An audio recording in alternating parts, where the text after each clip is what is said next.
All right, welcome in. Cube Show Podcast, college football podcast. Usually comes to you on Sundays. We're Monday today. Wanted to wait until we could get Big Cat on and talk some college football. That's right, Barstool Big Cat going to be with us. Fun interview, talk a lot of college football, talk early careers. The self-proclaimed worst real estate agent in American history. Dan's going to give you that. So Dan Katz from Pardon My Take, Barstool Big Cat going to be with us. Talk some college football, where we think it's headed, what we like about it, don't like it, how we fell in love with college football, some of the teams coming up this season, slight preview for 2024.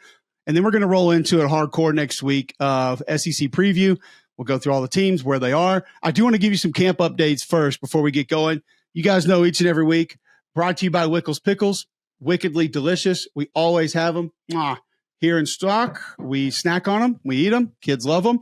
Go to wickles.com. You can order some if they don't have them at your grocery store. And if they don't, ask your grocery store, why don't you guys have these? Like, what is the deal? Why is this happening?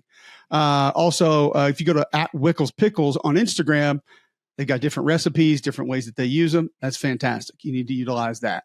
All right, let's just kind of whip around a couple of SEC teams, what I'm hearing. We'll start with Alabama.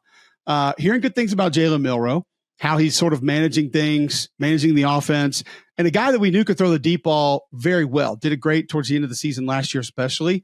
From what I'm hearing is that 10 to 20-yard variance is where he's making big strides. Some of the deep crossers, the dig routes, different things like that. More willing to challenge the middle of the field. I think that a lot of confidence comes with that. But I think that staff has shown him different ways that he can be successful there, and it's going to open up a lot of other things. Offensive line took a little bit of a ding on Saturday. You hate to see Jalen Ferguson get knocked up, but hey, listen, according to people that are talking about this deal, he's going to be able to go week one. So saw his mom tweet something about surgery. I know he was a little bit nicked, but either way, offensive line is a little bit dinged. I think the receiver room for Alabama also a little bit dinged. Kendrick Law has been a little bit slowed down, but don't think it's anything that's going to hurt them once the regular season begins. Apparently, Proctor's been fine over at left. A little bit of a battle going on at right between Pritchett and Formby. We'll see how that one plays out. I think you have two very different players there at that right tackle spot. So depending on what that group thinks is best, probably who ends up winning that job. The younger group of defensive linemen apparently coming on, and a lot of people feel good about, feel confident with. So don't be surprised if we're talking about a different group of Alabama defensive linemen after week 6 or 7 than we are going into week 1, because it sounds like some of the youngsters are going to find a way to work their way in. Very physical scrimmage on Saturday. Defense getting after it. Some big hitting going on. That's one thing that I think that group is looking forward to doing in Kane Wommack's new system. The tight end group is one that I feel really good about. Didn't utilize them as much in this scrimmage as they did the previous scrimmage, but I think some of that by design, a little more situational, some different things like that. But all in all, I think a lot of things are progressing really well for Alabama in camp, and that includes quarterback, secondary, growing. It's a new bunch. It's a new group, some younger. So you're not going to be super confident in it right out of the gate with a new defense as well. But sounds like a lot of good news coming out of Tuscaloosa. Over in Athens, Georgia, you get Wilson back at center. Tate Ratledge had been working a little bit. Wilson's going to be a good player, but he's got to be healthy. He's got to be in there. I do think that maybe gave Stacey Searles the ability to mix and match a couple of different guys, kind of see what he had on his hands. But I'm going to tell you this. Dylan Fairchild's the one you need to keep your eyes on. 53 for that Georgia offensive line. Sounds like he's going to be a war daddy. I'm excited to watch him. I'm excited to watch that group. Xavier Truss, apparently awesome camp so far. Looking really good at tackle. Waiting for Ernest Green to maybe come on just a little bit more. But we've seen what he can do. He's got that ability. Just needs to be there a little bit more consistently. I think when you talk about that Georgia offensive line has a chance to be really good. Monroe Freeling, another one that's had a good camp. Don't know if he ends up starting. Don't know if he ends up being the guy. But working in a little bit of depth there for that group. Running backs apparently having a good camp for Georgia. Some of the youngsters like Nate Frazier, Dwight Phillips, some freshmen might get some run. My understanding is that those two might be able to help this Georgia football team, probably going to help this Georgia football team this year. Obviously, we know ATN comes in. He's been fine, been solid. He's going to be big for him, doing some different things. And Branson Robinson, I think, has had a good camp. Somebody you should expect to hear his name at the running back position for the Bulldogs. Ben Usek, the tight end, Stanford transfer, still making plays, still doing good things. My understanding is everybody's pleased with what they're getting from him, and he's been fantastic. Speed is what I'm hearing about the younger backs, that they maybe bring a little bit more dynamic there. Defensive line, something we've been a tad bit concerned about, the depth and just star power. Mykel Williams coming around, good camp. You know what you have in him, just got to be healthy. And Christian Miller having a good camp for the Georgia Bulldogs as well. All names that you probably need to know. And also understanding that the defense has maybe been a step or two ahead of the offense for the last week or so. Like the defense has been coming on for that Georgia football team. Starkville, Mississippi State, wide receiver Mario Craver, big camp. Kid out of Alabama that some folks passed up on. I think he's got a little chip on his shoulder, but doing some good things. Wide receiver depth in Starkville apparently looking good right now. And that staff is pleased with what they have there. I think some of the different guys defensively are having a good camp. They're worried about what's going to be up next. I think that first front seven is going to be fine. I know Don Terry Russell needs to get a little bit more consistent. I want to see it from him every day, but he's got that ability off the edge to bend and has some twits that can do some different things. Just has to show up and do it the right way on a day in, day out basis. Brandon Jennings is going to help. Linebacker, youngster, I think, is going to get in there and do some good things for him. The running back depth also something that has been complemented with this Mississippi State football team. I don't know if there's a ton of separation with any of the four, and you get some different things with different bodies, but they'll be more than capable if they were to see an injury or two at that position, because I think you have multiple guys that have stepped up and be ready to play. Secondary, kind of like the defense overall, the next wave, there's some real concern there. Who's it going to be? What's it going to look like? Just trying to develop that depth with that roster turnover. It's going to be tough. But Cohen Holzer is going to be able to put a good group on the field. At least when the ones are out there, we'll see what everybody else looks like. South Carolina, I want to spend a little bit of extra time on. So we'll get to them last. Some news out of Auburn is offensive line's a little bit dinged up, but I know that staff is very confident in the way that they have and feel like they will be able to run the football. We've talked about it multiple times here. Nobody's mentioning Jarquez Hunter. The running back room is going to be solid. Cam Coleman, real deal. A couple other young receivers coming on, going to be able to help. That room's going to be different. Right side ahead of the left side along that offensive line. And now you have a few bodies that may miss a couple of days of practice as you get into sort of more of a work week structure, game week structure. But we'll see how much time they're going to miss. I don't think it's going to impact anything for the first game, just maybe a little bit of rotational stuff before you get into that opener. Defensively, Auburn's defense has had some wins and getting some good wins. Linebackers have been strong, and maybe that defensive line a little bit more stout than some folks, me included, wondered about how it was going to be heading into the season. All right, South Carolina. We had a couple of you comment last week, and I want to apologize. We did skip the South Carolina spring review. It was scheduled to go 1 week. We had a little bit of a hitch, missed it, and then just never got back to it. And then I felt like it was too late to do it. So I apologize for that. So I'll give you some extra information on South Carolina today. Lenore Sellers is looking great. 240, 6'5", plus 22 miles an hour on the GPS. The passing consistency, accuracy, field touch, the only thing you're worried about with him. I'm told as far as the locker room is concerned, excellent young man. Got all things lined up. Like he's managing it exactly the way that it needs to be managed. And as a passer, has improved just through fall camp. It's great news. You're going to need some help from some transfer receivers. Nevada wide receiver Dalvin Campbell apparently offers some size out on the perimeter.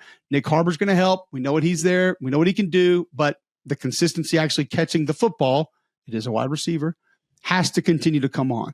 Mazio Bennett, watch out for that freshman at wide receiver for South Carolina.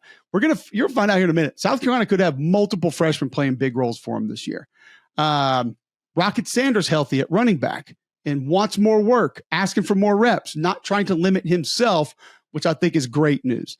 The best news that I have heard about South Carolina is sort of what is going on in the entire facility, mentally and emotionally.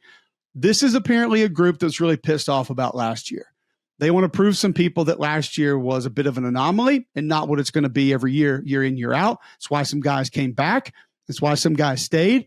That's why they want to go prove people wrong this year, specifically on that offensive line, where you have two starters that are not with the first teams right now. Ja'Kai Moore and Tree not starting at tackle, apparently. Now, still a battle, but Josiah Thompson's going to probably go at left tackle. Simpkins going to probably go at one guard. Carson Henry going to go at the other tackle. Remember, he was the starter going into week 1 last year, got dinged up. But now you have 2 starting talents potentially on your bench if you're the South Carolina Gamecocks. And even if it flips, a lot of guys that have gotten reps with the 1s are now going to be on the 2s. South Carolina could have real O-line depth. So we've gone from a sort of patchwork, fill in the gaps, just please find somebody that can be a capable body on the offensive line to now maybe having some real depth once the season moves on. That could be great news for Shane Beamer. And if you add a mobile quarterback to Rocket Sanders, if all those pieces are together, well, now you might not need as much at wide receiver. I think the defense can be able to be leaned on a little bit. We'll talk about that in a second. But another freshman, tight end Michael Smith, watch out for this guy. Gotten a lot of reps, apparently a little bit old school as he can be in line, not afraid to get after from a blocking perspective, has hands, can stretch the field a little bit, athletic. Another one that might actually help this Gamecock team this upcoming fall.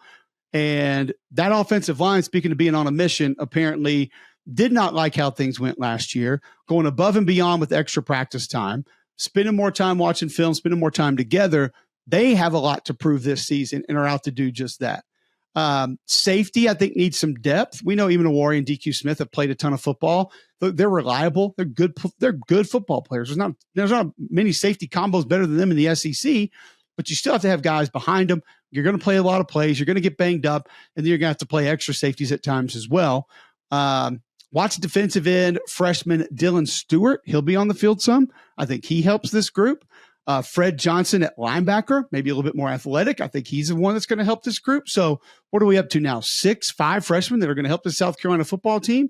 I think that's something that could quickly roll back over into recruiting and help this staff even more there. The linebacker position in good hands. You get Demetrius Knight from Charlotte, who apparently has come in with the best attitude of special teams. Anywhere with linebacker, need to rush the passer, he can do that, which is where I think you'll probably get a little bit more out of some of the other linebackers that are on this football team right now. Like Mo Kaba is going to be more your see ball, get ball. And I think some of the other guys are going to be more of your athletic. Hey, we can blitz you. We can move you around. We want you in coverage and do some different things with. You have versatility at linebacker, flexibility at linebacker. And you guys have already heard me talking about it. This defensive tackle rotation is as good as anybody in the league. Doesn't mean that top end talent is where it is everywhere else. But if you're talking about proven commodities, proven bodies, South Carolina and Tennessee are up there with anybody, maybe more than anybody. So now you have a defense that has veteran safeties, all right, that are going to be able to get everybody lined up, be able to help cover the back end, vet D tackles, which you're going to have to roll those guys. You need a lot of them. You've got that. Couple freshman impact guys, edge, linebacker can help you out just a little bit there. And then veteran linebackers too that you can kind of roll in and out. So I think the defense will be much better than people believe. Just flat getting to the quarterback outside of some of those nose guards and 3 techniques, you're going to have to figure that out. Maybe that's where Stewart can kind of help you a little bit. But I have higher expectations for South Carolina's defense than a lot of other people. And a lot of the offense, yes, it's going to come down to Lenore Sellers. Like, can he complete the intermediate stuff, the easy stuff? Can he take the gimmies that teams are giving him and turn them into positives? But if Rocket Sanders is healthy, he takes a load off. I mean, you go back to the Arkansas teams a couple of years ago with Rocket Sanders. They had a couple other backs as well. KJ Jefferson being able to manipulate some of the zone reads, get the RPO game going. Dow Loggins can dial all that up. You get one guy on the perimeter that kind of steps up, and then all of a sudden, here we go. South Carolina is a dangerous football team, which is scary to think about because I've given you some reasons because quarterback has not been an issue in Starkville this camp. Backup quarterback has, but Blake Chapin's been great with wide receiver depth and running back depth and a better offensive line. So with teams not going to be dangerous in the league this year, State's going to sneak up and get a team or two. South Carolina sneaks up and gets a team or two. If Auburn's a step better than people think, I mean, I even am anxious to see Vanderbilt with Diego Pavia and this offense that they bring in for New Mexico State and how that thing's going to operate. So it's going to be a literal march of death in the SEC this year, and I can't wait for it. I also can't wait for our guest coming up today. You're going to love him. Barstool Big Cat. Most of you guys already know who he is. If you don't, one of the best podcasts on planet Earth on a very regular basis. And I don't want to waste too much more time because I want to go ahead and get to Big Cat. Thank you all for tuning in. Always appreciate it. Let's get to Barstool Big Cat. Dan Katz. All right, guest of the week. Probably last guest before we get to the season. Then obviously we go film every Sunday after that, and then that's pretty much it. You know him as Barstool Big Cat, Dan Katz. Who does anyone still call you Dan? Like, did your wife call you Dan? Yes, Okay, I don't think my wife's ever called me Big Cat. A lot of people in the office call me Dan still. Okay. Right. Yeah. Throw it around there. But yeah, I get Dan usually it's when Hank, my producer, gets mad at me, he'll drop a Daniel at me. So, which Daniel. No one calls me that, but he'll do that every now and then. Because I was wondering, like, around the office, is it when you get in trouble, you get a Dan? Like, you know how your parents always have the serious name? Like, I'll throw my last name on my kids sometimes. You know, that's when you know they really screwed up, when you give them like, a full name. And I don't know if that resonates for them or not, but at least that's the attempt. Yes. I'll do all three. I'll do the middle names with my kids if they're really screwing up, and I'll just I don't know if you had this, but how old are your kids again? My kids are 9, 7, 4. Okay, so you definitely. So I'm a little bit behind you. I'm 5, 3, and 1. But I've had those moments recently where they're starting to figure out there's nothing behind the threats. So it's like that stare down where it's like, I'm gonna count down from 5, and then I'll count down to 5, and I'll be at 1, and they'll look at me being like, "What are you gonna do?" And I'll say 1, and then I'll say, okay, and they just know they're calling my bluff, and it's just a bluff. So I've been getting caught in that, and it's not fun. My wife, actually, we had this conversation over the weekend. My middle child, my 7-year-old, is just a hellion. Like, and he is the ultimate tester. Like, he knows how to push the 4-year-old's buttons and how to get to my 7-year-old daughter. And so he's just constantly prodding. Like, he knows how to piss him off. He knows what to do. And so it's the same thing with him. And my wife, like, she sat me down this weekend. She's like, listen, we've got to start taking things away. Like, you've got to start following through with some. You keep telling you're going to do these things, and nothing happens. And like, he gets his Shohei Ohtani jersey, and he gets to go to these games. And like, he's got to stop doing stuff. And I was like, I don't know what to take away from him. Right? He's just going to run around and do something else. Right. 4-year-old staring at me right now, mad because it's brutal. He watches. I don't know if you guys have seen this. There's these monster truck videos on YouTube. Do your kids like monster trucks? Yeah. There's this guy named it's Mace TV. And I'm going to be honest with you, Big Cat, I don't know how he does it, because he has like the real monster trucks, but he creates these levels, and then he drives around and he has like this, it's like a Macho Man meets like old school radio announcer DJ guy. And he actually like does play-by-play through all the things, and they like look for zombie monster trucks, and they got to find these little tokens or whatever. They can't get enough of it. And so it just ended, and he's turning around looking at me like, are you going to come flip the next one up for me? Like, what are you doing? Yeah. You're just an extension of the remote. That's what we are as parents. But yeah, gotta start following through with the threats. It's all good. How are you doing the I don't know, maybe I saw a little bit last night, like Doug's is done. I don't know. How are you doing that with the kids though? Like, that's because we haven't gone gaming console yet. And we really got through last Christmas, and I don't know how we're going to get through this Christmas, but how are you navigating that portion of it? Well, I've been doing it at the office, so that helps a little bit. I don't know when I'll let my kids have the gaming stuff, because I don't know, like, I was, we're older, so it was always like the new stuff. I think I maybe got like a PS1 in like when I was like 13 or something, and it was like, that's awesome. But yeah, I have to navigate that whole thing, because I'm stuck in the spot where everything that I will eventually tell my kids not to do, they can pull up a clip and be like, well, you're doing it right here. 100%. And that's everything. That's, we're talking video games, we're talking drug use, all that stuff. So I'm in trouble. I'm in trouble when it comes to parenting later on when they get a little older. But I've been doing it. I've been doing it at the office. So thankfully they haven't seen that. I know that my son, we were over the summer, we were visiting some friends in Michigan, and we were introduced to a Nintendo Switch, and he was pretty pumped about that. Yep. I got on it, and I absolutely whooped him and his friend, who were both 5, in Mario Kart. The friend turned to me, he's like, have you played this before? It was a new Mario Kart. I was like, dude, yes.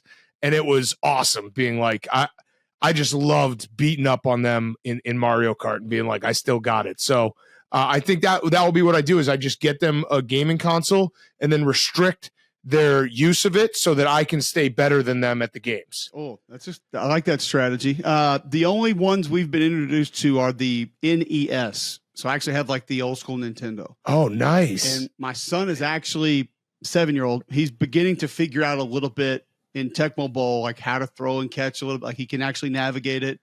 And so I told him the other day, he asked about like a PlayStation, whatever. I said, the day you beat me in Tecmo Bowl, I'll get you whatever console you want.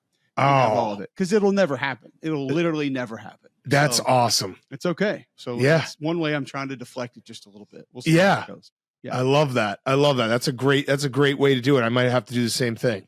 I want to go back. Was SB Nation your first sports job? I just think there's a lot of people who don't know how we got here. Yeah. You're just Big Cat from the most popular podcast on earth, and that's it. And there's a lot of people that listen to my show that might not know like how all this happened for you. Yeah, I'm happy to say it. So so PFT was SB Nation. He was doing the writing. So I had the worst real estate career of anyone ever. And I know that sounds crazy to say, but let me just explain it. So graduate Wisconsin in 2007, moved down to Chicago. I get a job and I get into this job. It was building homes in Chicago, and it's 2007. Spoiler alert. I think everyone knows what happens in early 08 or mid 08. And I'm literally like maybe 5 months into the job. The entire real estate market crashes. And I remember it so vividly. It was a smaller, I'm still friends with some of the guys. It was a smaller firm, great people, build houses, condos in Chicago. The head boss told me basically when the market crashes, there was maybe like 60 people. They had to lay off like 40 people. So essentially though, like 75% of the company. He sat me down. He's like, you're so cheap. There's really no reason to like fire you. You'll just do everything else. So like, I think I was making $30,000 a year. And when he said, I'm going to do everything else, it was literally everything else. Cause at that point, when the market crashed and you're a builder, you got to get you got to start doing a lot of different things. So we bought condo buildings. I was property manager for condo buildings. I don't fucking know how to property manage. Like I'm having people call me on a Friday night being like, oh my, it's leaking, or like, the snow hasn't been removed, that kind of stuff. We were flipping houses. Like I learned that. So I basically got a crash course in how to do real estate. And I then, so around 2012, I was like, I think everyone can relate to it. You get to a point, maybe when you're in your late 20s, where you're like, what am I doing? Is this going to be it? Like, is this my life? So I had that kind of feeling and started writing emails to my friends, just like funny emails. And Dave was expanding Barstool. And we had, at that point, it was just Boston, Dave, and then New York. And then there was also, I think there was Philly as well. So he was trying to get Chicago and LA. And I was able to get on. I worked part-time for a while. So I kept on working real estate because I was like, this blog thing is not going to work out. Like who's, you know what I mean? Like there's no way that this is going to be a real thing. So I was getting up really early, writing blogs, going to work, working a full day at real estate. And then after about 6 months of doing that, I was like, I think I'm going to give this a real try. And so I left the real estate game in 2012, which was literally right when everything bounced back and everyone started making money again. So my real estate career was 2007 to 2012, the worst possible real estate career of all time. And then, like Barstool is it's crazy because you see us now. And like you said, like you think, oh, I've been doing Pardon My Take with PFT for 8 years now. And we've been so lucky. And like, the fact that we've been so big and been able to do all these fun things is, I don't go a day without feeling like incredibly blessed. Right. But there was a time when we were Barstool, when it was before PFT joined, before we were bought by the Churning Company, that it was just 8 dudes all in their own separate cities writing blogs. And as fun as it was, there was also a moment where it was like, is this also what I'm going to do for the rest of my life? Am I going to be able to sit in my underwear and write blogs for the rest of my life? Is there something else out there? And don't forget about our friends at Blue Delta Jeans, premium denim that's cut just for you. They can do this digitally now. Go to bluedeltajeans.com, the most comfortable pair of jeans you're ever going to wear. Stretchy, flexible, breathable here in these hot months. And you can dress them up or dress them down. Be casual, super dressy, however you want. Nice night out on the town or just around town. Blue Delta denim is the absolute best. They have shorts now. You can go get gear like hats and belts over at bluedeltajeans.com. Tell them you heard about them right here on Cube Show. And I promise you, you are not going to want another pair of jeans after you've owned a pair of Blue Deltas. So go check them out today. See how you can get fit. Gift cards as well. So if you have an idea for a birthday, maybe Christmas coming up, bluedeltajeans.com. That's bluedeltajeans.com. Okay, it's interesting, Big Cat, how you talked about kind of that back and forth. I was in medical sales, pharma sales, and then I tried to go media. I was dabbling part-time, a lot of it. Knew it's what I wanted to do. I finally get a chance to get in. Radio station I'm working for decides to basically stop paying me. And I'm like, you're going 100% commission. Didn't have anywhere near enough actual sales to go make real money. Had just gotten married, so I had to walk from that.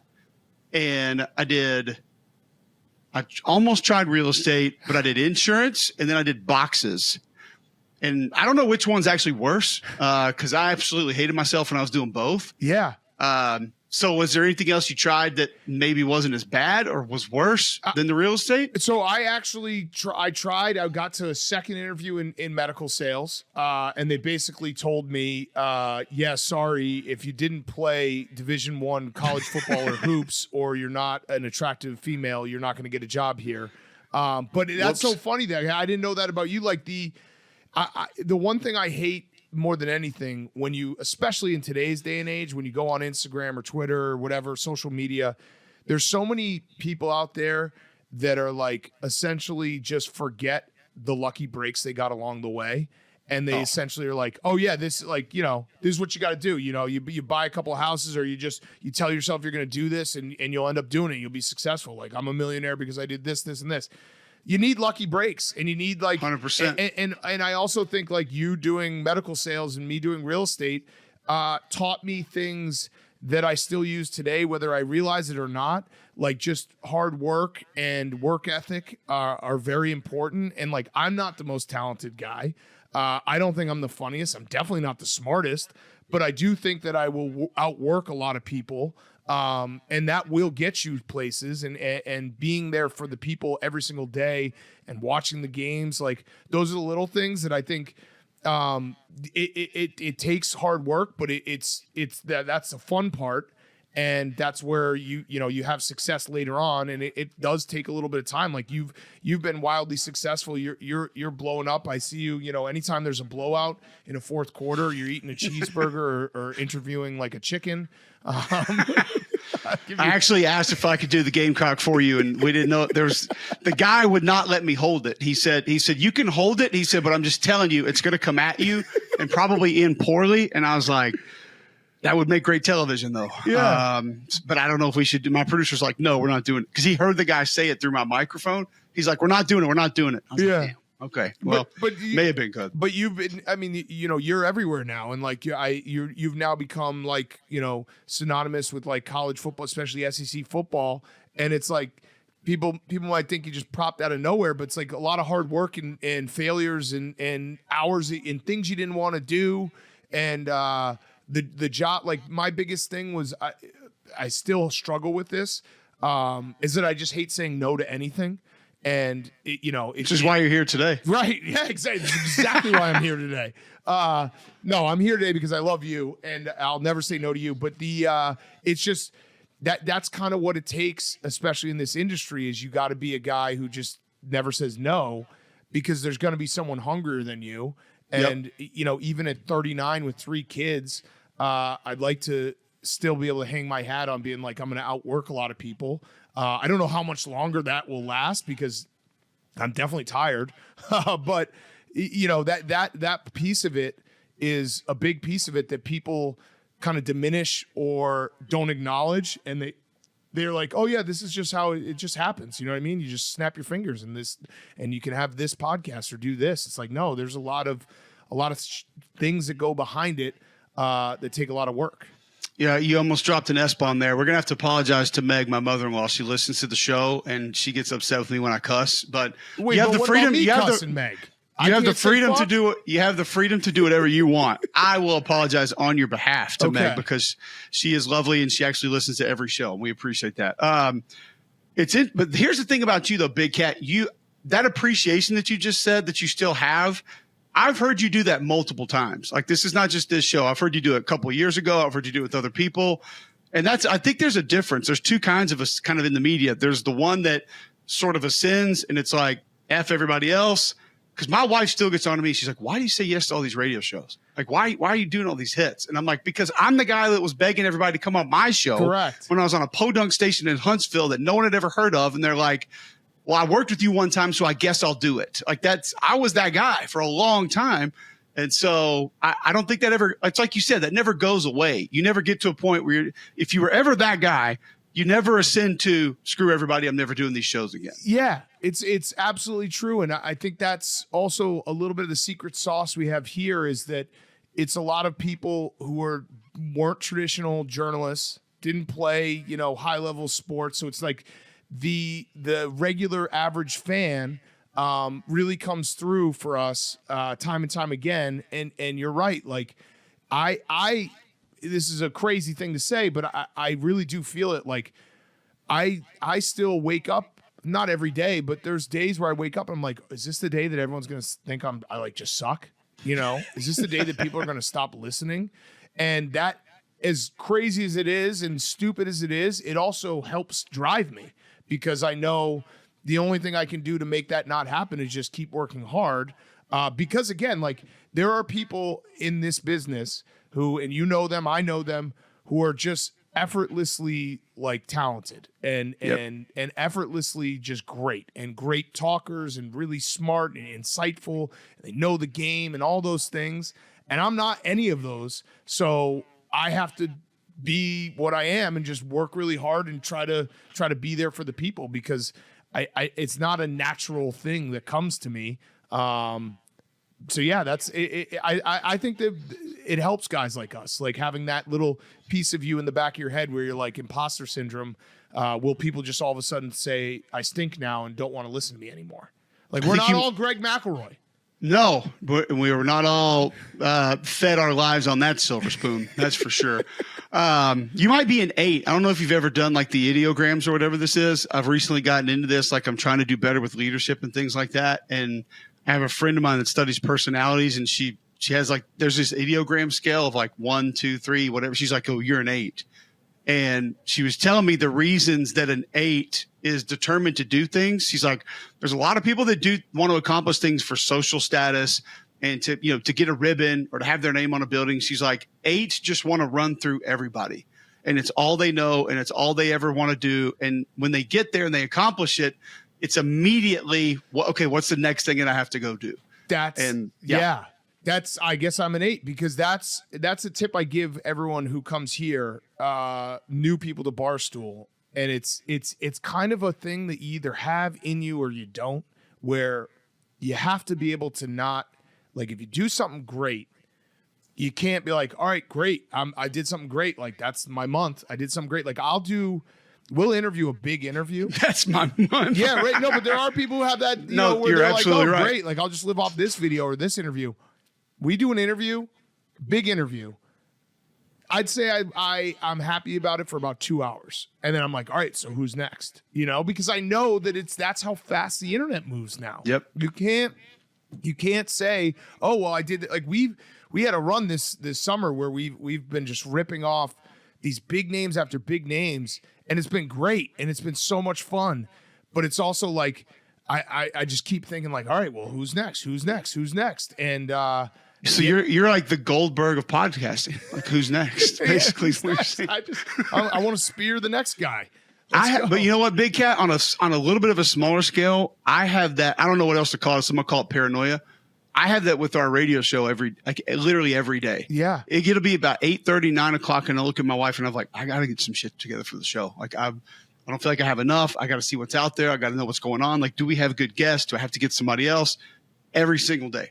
And there are other people that do radio, and they are just like, turn the microphone on, man. Yeah. it doesn't matter. Like, just get up there and let's just talk. I'm like, it doesn't really work that way. I know you think it works that way, but it doesn't work that way. And I give all the credit in the world to radio guys, because I think that is one of the hardest things to do. A day in and day out, find a way to be that type of entertainment. Like, I do a 2-hour YouTube live show every day called The Yak, and it is, it's live, so we have to bring it every day. But what I've done is there's like 7 of us. So it's a very big ensemble where it's like, if you don't have it today, someone else will. And I've done that by design, because I know that if I did, like, if BFT and I had to do radio every single day for 4 hours, I don't think we'd be able to do it. That's not because we don't have things to talk about. It's just, that's a lot. It's a lot to demand of yourself, to be like, I have to be interesting and keep people listening, and people want to sit in the car and listen to me when they get to their house over and over. I just always tip my hat to radio guys, because I do a bunch of radio hits, and I say this when I'm on there. Like, even the guys who like Waddle and Sylvia, I do a hit with them, local in Chicago, who are great guys. I don't know how they talk about like sports every single day for 4 hours. It's very, very difficult. Well, for them, think about it. We have no pro sports in Alabama. Right.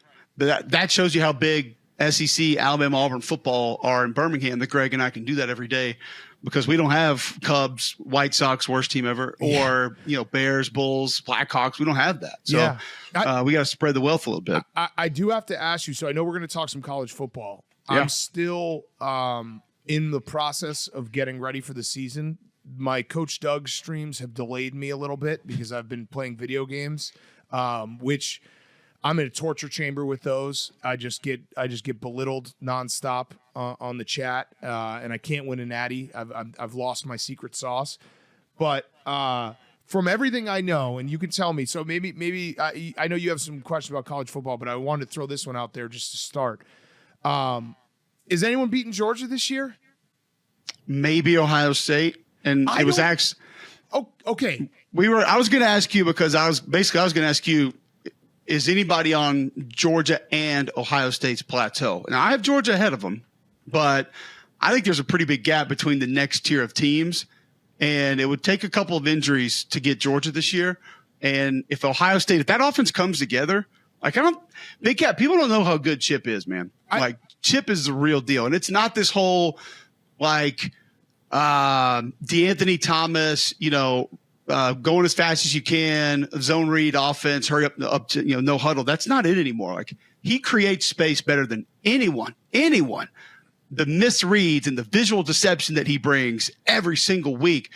Look how many NFL guys he had on those UCLA teams. Like, DTR is a pretty good player, right? But he's not going to be a real NFL quarterback, right? Like, maybe a tight end. But like, that's probably it, really. He took the kid from the MAC and like it was his running back last year. Carson Steele. So that's actually a great point, because my whole thing with Ohio State, as loaded as they are, I still can't believe, and this is no offense to him, I still can't believe that Will Howard is their quarterback. And it's just, I've seen Will Howard play. He's a good quarterback, but he's not an Ohio State quarterback. And it's like, Will Howard is a guy who I think they're going to win a ton of games. They're probably going to win the Big Ten just because they're better than everyone else. You know what I mean? Oregon will definitely be a big test for them. I think they have to play at Oregon. Yeah. But is Will Howard a quarterback who's going to win a national title? Because, like, those are the type of guys, like, think about who wins national titles. Joe Burrow won a national title. Yeah. Like, he was incredible. I know J.J. McCarthy, he obviously is a first-round pick. You could say, okay, so Stetson Bennett, that team was so loaded and so different that, like, he was throwing to just wide open guys. And I just don't know if Will Howard has that level to him, like throwing it deep over 20 yards. He's never been that great. And I still can't get over the fact, like, Ohio State has Will Howard. I again, no offense to him, but that's a guy, like, that if he goes to Wisconsin, my team, like, I'd be pumped, because it'd be like, oh yeah, that's Will Howard. Like, this is great. But Ohio State, like, how are you Ohio State and you don't have a 5-star guy? I don't get it. Yeah. No, you're used to Justin Fields, CJ Stroud, the whole lineage of them forever. And then all of a sudden last year, it's like they ran into a wall and they're like, how is this the cast of guys at quarterback? I think he's got talent. I think he's got ability. But, I mean, I hear that Julian Sayin kids from Alabama's pushing him anyway. But the running back talent will be incredible, along with the receiver talent. I still think the offensive line is probably not great. I think overall physicality and toughness is something that could get in Ohio State's way, because that thing's been kind of diminishing for the last, I don't know, like 6 to 8 years. I just remember when they played Alabama and that Zeke Elliott team beat Alabama in the next 4 or 5 years, you would put them on. Even the reserve D line, like I remember Draymond Jones, watching him in like the fourth quarter of a game, and I'm like, who in the F is this guy? Right. And he's like second team D tackle, just rolling dudes. They don't have a lot of guys like that anymore. That was Urban Meyer. Like, that's the thing that the difference between Urban Meyer and Ryan Day. And I know Harbaugh obviously says, Ryan Day born on third base. I don't think he was born on third base, especially the fact that, he was a New Hampshire quarterback and had to work his way up. But the toughness, that little extra stuff that Urban Meyer is so famous for, he had it at Utah, he had it at Florida, he had it at Ohio State, where it doesn't – the best thing that Urban Meyer ever did was – and you got to give him all the credit in the world – he would get guys from all over the country, and they would come and they would play for Ohio State like they were born in Columbus, and that they were, they would play that Michigan game like they were playing for the state of Ohio, like it mattered that much to them. And it flipped when Ryan Day showed up and Jim Harbaugh got it rolling at Michigan, where it's like you saw those games and the talent was equal. But it was just that extra little stuff, and like that extra little, we're gonna tackle you harder, we're gonna block you harder, we're gonna do the little things with a little bit of shit behind it that they've been missing. And I agree with you, like that toughness is gonna be at stake. Now, I don't know if there's any team I don't know if there's any team that can challenge that besides a Michigan. Penn State can't. James Franklin can't beat a top 10 team to save his life. Oregon will be the big test, because Oregon, even those guys that Cristobal brought in and like the talent they have, they're going to be nasty. But it's not Ohio State isn't going to be great, because they're going to be great this year. Yeah. Can Ohio State beat a team like Georgia? Because Georgia still has a little bit of that, like we can bludgeon you when we need to. Right. We can play bully ball. I think Alabama will have a little bit of that. And maybe that's what's most interesting this year is you think, because like what we just said about Ohio State, I view Ole Miss in a very similar fashion. Yeah. Like all the flash, all the glitz, all the glamour, all the names, all the talent.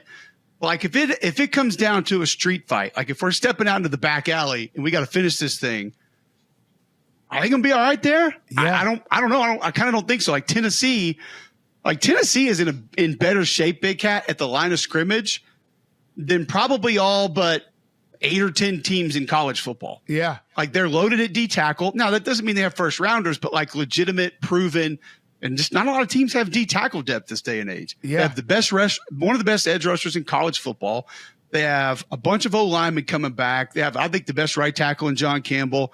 They have 2 guards that have started and played. A center, he's been banged up, but he started and played a bunch. Like they're in great shape up front. But again, if somebody can slow it down and it comes down to like what Michigan's been doing the last few years or what Georgia can do, can they win that kind of a game? So I guess the real question is, can one of those teams find a way to circumvent Georgia and get a national championship? I kind of doubt it right now. Yeah, and it's all goes back to me, like the last 10 years of college football have just been Saban, or Kirby obviously was a Saban guy, and what he was able to do in terms of when Alabama won early on, it was run the ball, just beat the hell out of you. Yep. And then we got to the spread offense, and Saban was able to just do that on the fly in that receiver room that they had in the late 2018 or 2019, whatever it was insane. But he was able to get that type of like splashy like offense, but still have the shit to it. And teams kind of adjusted to the offense and had the splashy offense, but they didn't have that shit to it. And I think that's like, you just can't replicate what Saban was able to do. And I think Ohio State made that shift where they're like, okay, we're going to play spread. We're going to play this faster tempo because we have to beat a Georgia or Alabama. It's not about beating Michigan. And that's where Michigan came in being like, no, we'll play bully ball. And I just love, that's one of my favorite parts about college football is just the shift back and forth and the teams that are able to adapt to what is a winning style of football. And Ohio State just hasn't been able to find that secret sauce to get over the hump in the last 10 years. What's cool is that some of it's coming back. Like, you tell PFT he needs to go ahead and adopt to Arkansas. Yeah. Because Sam told us they're going to run I formation, and I know they've been doing it a bunch in practice. And then I don't know how much preseason you've been watching. The Lions just did it. The Raiders did it with Brock Bowers at fullback last week, and then a third team, I can't remember who it was, did it. So, like, I mean, I just get a special tingle, like, in my arms when I see I formation. Yeah. It's just like, I mean, for you and I, that's like what we grew. That was like one of 3 formations there even was. Yeah, and it's great because it's really just a chess move of, like, even in the pro game, like Mahomes, first couple years, it's all these explosives downfield. Then teams start playing like, all right, we're going to put 2 safeties back there. We're going to make you play in front of us. It's a lighter box. All right, then we'll run the ball, and like that back and forth is just so much fun to watch. And the teams that can do both, like a Georgia, like Ohio State's going to want to try to do, those are the teams that are going to be successful. All right, so let's go a little, like, just a kind of bigger picture, because you grew up in college football a little bit after I did. When did you fall in love with college football? Like, what are some of your early, like, for me, both my mom and dad went to South Carolina. My aunt played basketball at Clemson. All my relatives grew up in Columbia, South Carolina. So we'd always go up there. But, like, I remember Carolina Clemson games, and I remember Cocky and the Clemson Tiger, like, fighting when I was a kid, falling asleep in the stands. But obviously then came the SEC and CBS, and, like, when I started knowing what was going on, all I wanted to do was play SEC football. Like, that was it. I didn't have a team per se, but I'm interested kind of like your early college football years. Like, when did you know, like, this is everything for me? I just have always loved the Saturday feel, and it's, there's just something special about a Saturday in the fall. And, like, It was kind of everything. Like I think of, like, Keith Jackson calling Pac-12 games, and, like, the Colorado teams with Cordell Stewart and Eric Bieniemy, Michael Westbrook, right? And it's just those, like, I've just always loved it. And then obviously going to Wisconsin like that, Wisconsin's been lucky enough. The way I explain it is, like, if you want to go to a school that is going to be competitive in both basketball and football, there might not be a better place than Wisconsin, but we're probably never going to win a national title in either, because there's always kind of a cap on it. But I think we're at, 22 years in a row being without a losing regular season. This year is going to be a test because of the new Big Ten. But and then just falling in love with the rivalries and everything. And I got to see some really good Wisconsin teams. And, I've been lucky enough to go to a couple Rose Bowls that we lost. Those were heartbreaking. But it's just, I just love college football. And I know that it's changed. I know that people are hand-wringing about NIL and the differences in conferences. And I initially was like, who cares? Like, change, who cares? I am starting to feel a little bit nostalgic. I do, like, this being the first season with no Pac-12 has got me a little sad. Yep. But we'll find a way to have the new normal, and Saturdays will still be very special to me. Are you one of those guys who, like, has pushed back? I know I get in these arguments with Russillo all the time because, what are we going to do? There's nothing, the times changed. Conference realignment's been around for 30 years. It's going to keep going. My whole take has always been, like, just get me to the finish line. Let's just figure out what the finished product looks like and then just go from there. Like, is it going to be just a massive Big Ten and SEC conference? That's fine. Just get there. And, like, is it going to be like an AFC, NFC type model, like NFL? Okay, fine. Get us there. Just, I don't want to keep changing year to year. I just want to get to the finish line, figure out the NIL. Is there going to be a salary cap? Great. Just get us there so that we can just be like, all right, this is what it is, and we're good going forward. It's interesting you say that. I've asked the question a lot of times to people that are smarter than me. When will we be able to sort of exhale on college football? Like, all right, we can just enjoy it now. I think that's what you're saying. Like, we can just go love it again. Hell, Big Cat, I don't know when that's going to be, but like, Greg and I are on very different sides of this. He wants that NFL model that you just explained. He wants the SEC to be the AFC and the Big Ten to be the NFC. Go NFL schedule. Don't play any lower level teams. See, I also, like, I came up working for CSS covering Sunbelt games. CSS is a defunct network now. Like, it doesn't even exist. I did pay-per-view games for Auburn back in the day. Like, that's not even a real thing anymore. So I have seen what those games mean for, like, I remember when Georgia State went and played Alabama, we had them the next week. It was like 55-0. They lost. And we're asking their head coach, like, why would you even do that? He goes, brother, we got lights at our practice field now. Yeah. Like, that was it. So I've seen what those games mean to those teams. And like Brandon Walker and I got into a big fight a couple of years ago. I did Samford games in the spring after COVID. Now, Samford's an FCS school right down the road. Chris Hatcher runs Air Raid. It's a beautiful campus, beautiful school. And I did their games, and like I kind of fell in love with it a little bit because I hate to say that it was pure, whatever, but it's like it's not as entangled in the portal and NIL as, you know, some of the other levels are. And I was like, they should move these games to the spring because they could actually survive. Like, we would watch these games in the spring. Like, Alabama and Auburn fans, UAB fans would go to those games in the spring because nothing else to do. Like, let's go up there and watch some football. And if they got 5,000 people, that would clear their budget. They'd be good. And everybody's like, wow, you know, they can't do that. They got to get these pay games. They got to get these non-con games. And I was like, I get that, but you guys realize those are going away too. Right. They're going to be gone. Like, if the cost of these media rights keeps going up, what becomes the most valuable entity you then have? Playing yourself. Right. So you're not going to want to give that away. So I hate it for some of the little guys because I still think it's cool. Like, I still do MAC games. I did CUSA games last year. I love all levels of college football, and I just don't want them to dissipate and just go away. Yeah. But yeah, I think we're going where you're going. And I'm kind of like you. I'm not going to sit here and pout about it and say, you know, I'm not going to yell at the clouds. But do I miss a little bit of the regionalization? Like, hell, Big Cat, I can remember when I played at Auburn, we honestly did not feel like we could win a national championship. Because if you put game day on, it was in either Columbus, Ann Arbor, like maybe LA or Seattle or so. They didn't come to the SEC country really. Right. And 90% of the show was talking about Big 10 and Pac-12 teams, maybe a little Big 12 and maybe a little bit of SEC. So like, if we won the conference, that was it. We were great. That was our ultimate goal. And then everything else that happened, it just happened. So I've seen the different waves. And this wave it's a little bit scary for me, to be honest with you. Yeah, it is. It is, because it just feels like this one is the rockiest, and like the transfer portal, because I just think, honestly, if we can get to a point, and I know this will probably never happen because they could never get all their ducks in a row, but get to a point where it's like, all right, there's a salary cap for each team.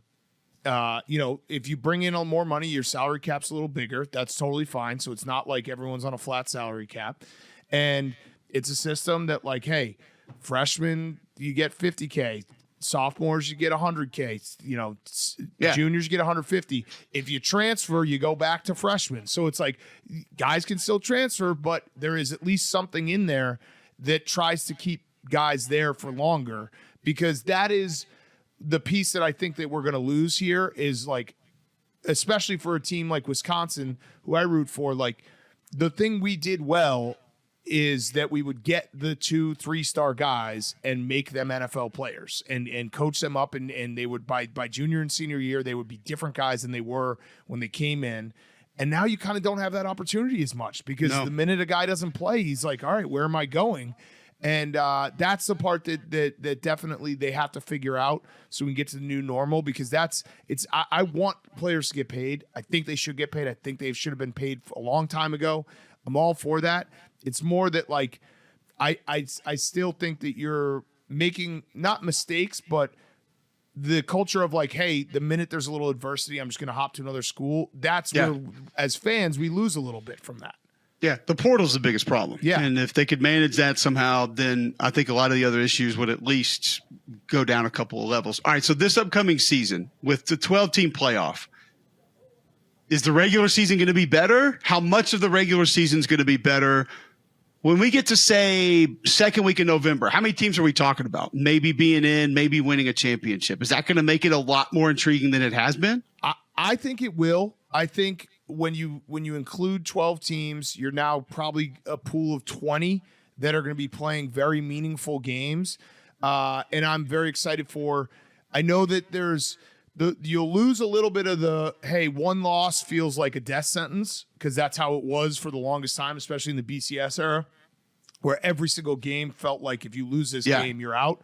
But now I just think we'll have more games later on in the season where it's like, all right, here's a 2-loss team versus a 3-loss team. If 3-loss team loses, they're out. Like, so in those games in years past would have been like, oh, great game, 2 really good teams, but neither team is going to go to the playoffs, so it doesn't ultimately matter. So I'm excited for that part. Now, the question that everyone throws out there is like, in a 12-team playoff, how many of those 12 teams actually could win the national title? It's probably still going to be 3 or 4. Just like it's been every single year. But I think those home games, those home playoff games are going to be fantastic. And it's more just having an opportunity, because if you're a realistic college football fan and you're not one of the fans of the 5 to 8 teams that is actually competing for a national title, which that's really what it comes down to, is there's 5 or 8 programs that year in and year out, you're like, all right, they're competing to win a national title. There's 100 other programs that aren't. Winning a playoff game for those 100 other programs can be a big deal. You know what I mean? So I think it incentivizes teams to have these moments that you're going to remember. Like, if Wisconsin ever wins a playoff game, that's going to be one of the best days of my life. You know what I mean? Like, that's and in the past, the chances of us getting to the 14 playoff we were close a couple times, but it was very, very hard and treacherous hill to climb. They showed it when they went to the 12 team. They're like, here are the teams that would have benefited from it. Like, a team like Wisconsin would have been in the playoff 7 out of the last 20 years or something. Like, that would have been awesome. I would have been, it just gives something, an extra juice to the season. So I think the 12 team playoffs can be great. I want you to do me a favor real quick, Big Cat. Like, close your eyes for me. Okay. We're in the first round of the playoffs. Mm-hmm. Okay. And Wisconsin is at home. Mm-hmm. And we're going to say a 13-point lead going into the fourth quarter. And I mean, it's like what is, can you just even begin to describe like that environment right now? Right. And it's going to be cold, snowy. It's going to be 20 degrees. God. Oh, it's going to, hopefully we're playing a team from Miami, a warm climate. Like what if the Florida Gators are up there and it's like the wind chill is minus 14? Right.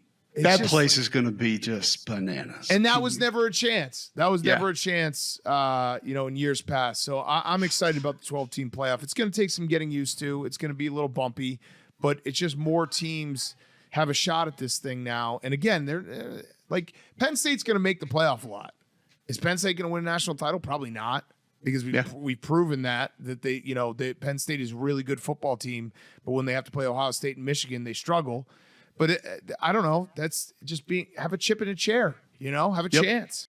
Guys, I want to tell you about the Better Business Bureau of Central and South Alabama. You've heard us talking about them a couple of times now. If you are looking to get more traction to your business, it's easy. Go to bbb.org and then put your zip code in, Central and South Alabama. They're going to be able to help generate not just foot traffic to your business, but web traffic to your business. Digital billboards, they can help you out with that. Obviously, if you want to redo a website, they can help you with that as well. There's a lot of ways for the Better Business Bureau of Central and South Alabama to drive customers to you. Over 1,400 accredited businesses that are already attached. They're going to know exactly what your business needs, where you need to advertise, how you need to advertise, if it's social media, if it's on the internet, your web page, digital marketing.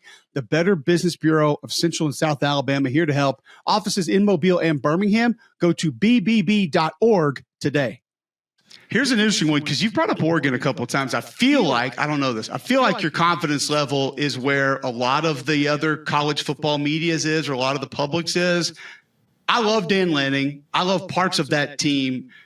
I have real doubts about not Oregon being good, but maybe as good, like this number 3, number 4 in the nation, like second best team in the Big Ten. I'm kind of like, hold on a second. I don't know if I'm just mentally not ready to go all in there. Where are you kind of just on Oregon this year in the Big Ten? They're exactly what we were talking about earlier, a team that has to learn to get a little shit to them. Last year you saw it in the Washington game, where it's like Washington kind of punched them in the mouth in the Pac-12 championship game. Like, they were a 10-point favorite. They had more talent, and it's like, have that little extra juice that you need to find. And I think that's going to be the key to Oregon this year. I do think they're going to be very good.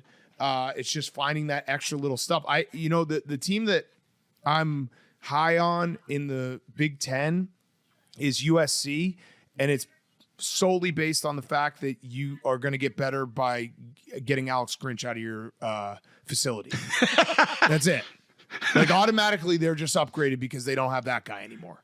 It's fair. So I think they're going to be, I think that's going to be one of those teams that they might not, they'll probably be a 3-loss team just because the schedule is tough. But I think they're going to be a good team that could be in the playoff and be competitive in the playoff just because they're just going to be better on that side of the ball where they were just such a -0 on that side of the ball for the first couple of years for Lincoln Riley. I want to see if the mentality can change because when I remember watching because they played week 0 last year and I watched that game and I came away thinking this is one of those teams they love all the cool shit, right? Kick returns, rushing off the edge, oh yeah, but like when that fullback's coming down, oh yeah, one-handed catches. But, that 4-yard gain over the middle when the inside linebacker's waiting on you, maybe not as much. Or like you're holding on to point against a double team. Like we ain't really into that.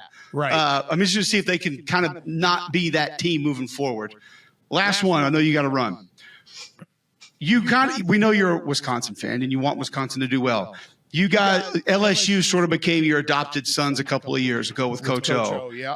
Is there a team that you watch from a distance that you kind of want to become that team for you again? You want them to win, maybe not even a title, but make a run so you can sort of latch on. I guess I would say, like, if you're married to Wisconsin, like, what would your mistress team be in college football? That, like, you really just want them to go a little bit extra so you can be like, yes, those are my other guys. I'm excited to see them doing well. Yeah, it's a great question. It's all about the coach. Because that was, LSU was phenomenal to us. Anyone listening, I'm sure people listening right now have been to all the SEC schools, but if you haven't, a night game at LSU, there's literally nothing like it. It's the easiest answer when people ask me like, where should I go? Go to a night game in Baton Rouge. It is a different planet. It's a different vibe. There's nothing like it in college football. So that was. They were so nice to us and they were so welcoming, but it was very much about Coach O and Joe Burrow. I'm not a big Brian Kelly guy. I've said that. So as much as I love the fans of LSU, I can't find myself rooting for Brian Kelly. What's the other team? I do love Lane Kiffin. Okay. Ole Miss would be up there. And through the Doug's streams and playing, Doug's stuff, in 2020, I had my first national title at Tennessee, so I do find myself something about that orange too. And you've seen that one because I saw you on the sideline. Yeah. I mean, because when people ask me, Big Cat, first off, I think it's a little bit cyclical. Like I played in the swamp when they were winning national championships. They ain't much like it. Baton Rouge is always going to be special, different. When Knoxville's going, it's the loudest sports venue I've ever been in. Yeah. And it's not even close. But it's got to be going. And it takes a certain extra for them to get going. But when it is, and you saw it that night, that wasn't even a massive game. It was a big game, but not like it wasn't like an Alabama-Tennessee game. Right. When that thing's rocking, holy hell. Yeah. Yeah. So Tennessee would probably be the one I would be slightly dating off and on. But at the end of the day, it's like you can only have one team. So Absolutely. All these things are just flirtations. If it ever became a situation where Tennessee played Wisconsin, it would obviously be a no-brainer. So it's, the little flirtations are fun. But I just love – it's also like you find out in the season, like what's the story that you're hooked to? What's the team that has that vibe that's just fun to watch? And you'll find it. And that's why you love college football. Well, Big Cat, I appreciate the time, man. Apple Podcast of the Year, 2016 and 2017. Is that true? It's on Wikipedia. Okay. I always love when people find these random things, and like the people that do the shows don't even know that was out there. I kind of thought that would be one for you. Like you didn't even know that happened. Yeah, that's huge honor. Yeah. We famously, I think we could have won a couple more awards here and there if we ever cared about it. But like we've been invited to like award shows and stuff, and we're just like, just take us off. We don't want to be nominated. Like because I'm just convinced all that stuff is rigged. Where it's like, whoever is spending money with whoever's giving the award is going to end up winning the award. So, but yeah, that's nice. Yeah, I could tell you a couple stories about that off the air, but yeah, we'll wait on that one. Thanks for the time, man. It's always fun. Always appreciate it. Let's catch up again soon. All right, great stuff there from Big Cat, man. Really appreciate him giving us some time. Fun hearing a little bit of his backstory too. I didn't know the real estate part of that. And I don't think a lot of people, I think he's just gotten so far down the path. He's exploded. His stardom has exploded so much. A lot of people don't understand where he came from, what he did, how he got to where he is. But a fun conversation. Love talking college football with him. You're always going to get some questions back from Big Cat when he joins you as well. Please go subscribe on YouTube. We always appreciate that. iTunes, Spotify, go give us that 5-star review. Comment on the YouTube as well. I want to know what you guys are thinking about. And we got a couple different directions we could go next week. Power rankings, pick the SEC championship game, pick the winner, pick the playoff teams, rank some position units. I want to know where you want me to go next week because this is our last one before we actually get into the film the following week. Appreciate you guys all tuning into Cube Show.